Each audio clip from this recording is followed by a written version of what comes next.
We are breaking down the Copa America roster. It's been set. 26-man has been announced by Greg Berhalter and his staff as we lead into our first game against Bolivia. Very excited about that, of course. Let's talk about the defenders. We just got into Matt Turner and his situation.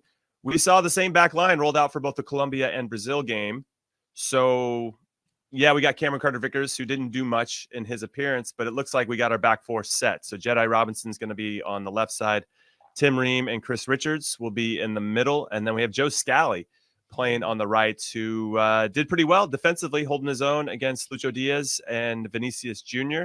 Won't have as stiff of a test against Bolivia and Panama, but Uruguay will obviously cause us some problems in all areas of the field. How are we feeling about this back four? Chuck, I'll come to you first. Do you like this center back pairing of Richards and Ream? Do you think it's our best one? Do you wish you would have seen something different? I wish we would have seen something different, but mainly at the right back spot, not necessarily the center backs. I mean, how can you argue it after the Brazil game when you're tested by Rodrigo and Vinicius Jr.? Of course they weren't, and Rafinha. Of course they weren't at their best in certain situations, those three attackers in particular. But, Cameron Carter-Vickers just didn't help himself in that Colombia game coming in. And next thing you know, they get 3 goals scored on them. So I know it's not entirely his fault, but he wasn't that sharp in that match. And, it's hard to say, hey, you come into a game against Colombia 0 to 100. And I think for any player in that situation, but I think I would have liked to see Cameron Carter-Vickers from the start and see how that looks. But I think there's just a good understanding between Tim Ream and Chris Richards. I think they complement themselves well. So in terms of that partnership, yeah, I think it looks great. We've also seen Miles Robinson and Chris Richards work well together. But, in terms of who do you feel most comfortable with building out of the back and passing out of the back, Tim Ream is your best passer 100%. Without a doubt. So where he lacks is athleticism, and what he makes up for it is with his brain and his positioning. And so I think there is just a good idea between those two of how they want to approach the game, both from an attacking standpoint and a defensive standpoint.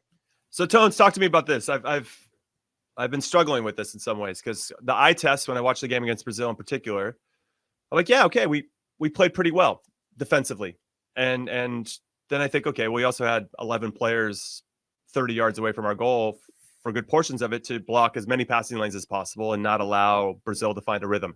Totally understandable. I get why we did that, but then we gave up 11 shots. I mean, Matt Turner was making crazy saves, and then I think, well, if that's the case, then how good defensively did we play? It's so I kind of wanted to get your thoughts. You and I obviously on the field together for a couple of years, 4 years with Kansas City. So I'm sure we had these discussions in real time, probably in the middle of a game. Like, is that your fault? Is it my fault? Whose fault is it? So I'm kind of curious as to how you evaluate that back line, the fact that we gave up as many shots as we did. With you, like you, I'm surprised we didn't see a change for the Brazil game, just to see a change and see maybe if a different partnership worked. Clearly, the left side with Tim Ream and Anthony Robinson, those two guys have a clear understanding. They play every day together. They've been playing for years together. I get Tim Ream hasn't had the most minutes of late, but for me, he was our best defender, all in all. Having said that, I think I told you the three of us were on the show just before these friendlies, or maybe right after Colombia. I wasn't sold on Joe Scally, and I think a lot of it was I really don't have a big enough sample size of Joe Scally. I don't watch him every single week. I see him when he comes in the national team. I see highlights that people put on. I see that he gets good ratings at his club, that he plays both sides. Having said that, you mentioned Diaz in the first game, Vinny Jr., and then you bring on Martinelli just for dessert as an outside back, maybe the fastest guy on the team, right? So I think he did a pretty good job on the defensive side of things. I've married myself, Jimmy, to the fact that we're probably not going to get much attack out of him on the right-hand side because we're kind of spoiled in that area with Sergiño Dest, although with him, we give something up on the other side of the field, right? So there's a balance, which means, and I think I saw the show when you Charlie and Brian were on. Charlie, you were talking about how left-sided we were. trying to be against Colombia. But yeah, very much so. Yeah, and I thought about it, and I'm like, well, what's the other option, really? Like, where else exactly. do we go right now? We got to get So there's no balance. There's no balance.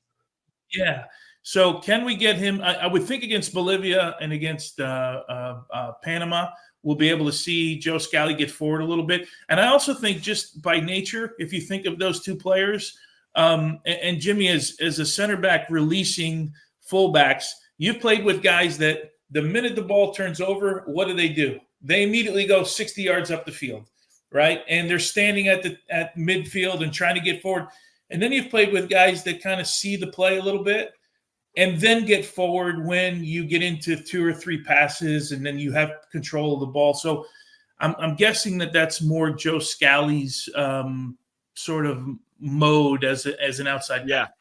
I guess for me, and this is where I'm a little bit disappointed with the opponents that we played against. I mean, obviously, if we have a chance to play against Colombia and Brazil, we got to take it. But Bolivia and Panama are going to present 2 different styles. On paper, or at least in theory, they're probably going to sit back a little bit and try to hit us in the counter. We'll have a little bit more possession, I think, than we did against the other 2 teams that we just prepared against. So I just wish we would have seen an opportunity to get, and I know I'm beating a dead horse here because clearly Greg is not going to do it, but a Timo Weah or Weston McKennie at right back. Yeah, but you put an attacking player there. We can bring, that would give us the balance that we're looking for, and it would give us another threat to join the attack and create numerical advantages, either in wide spaces or if they want to cut in and be an inverted fullback or whatever it is, we could do that too. And I think we have the players that have the IQ to make that happen. And I think against Bolivia and Panama, that would be nice to see. But because we never got to see it, we're just going to roll out Joe Scally, who we're going to need to get into the attacking, fray and against. And not only we're not going to get it, Jimmy. So I'm frustrated about that. And not only are we not going to see it, Jimmy, Shaq Moore is brought on the squad, so that means in Greg's mind, that's your right back too. It's not Timothy Weah or Wes McKinney.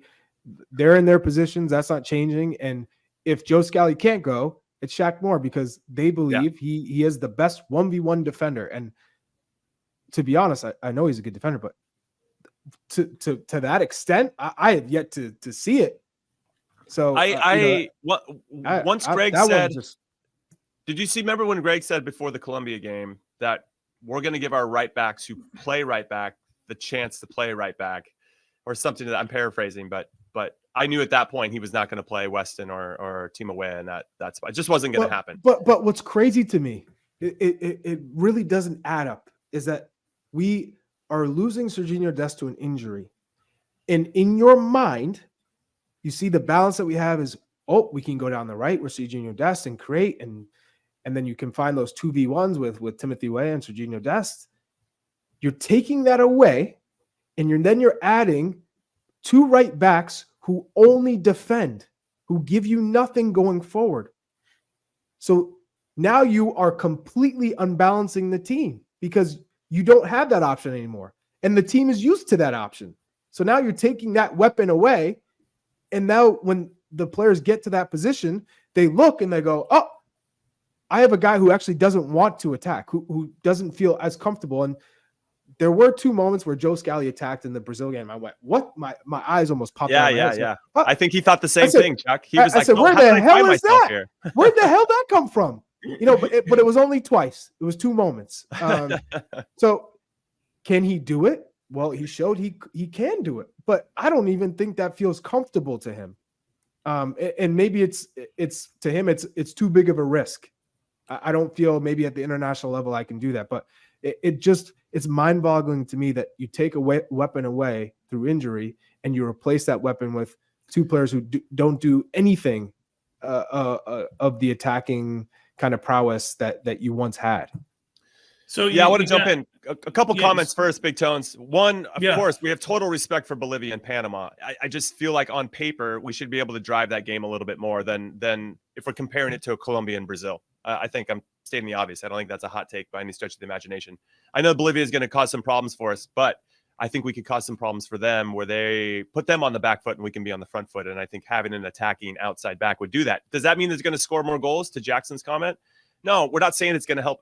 Well, in theory, it could help us score more goals if we have balance, because then it makes us more unpredictable on how we want to attack on both sides.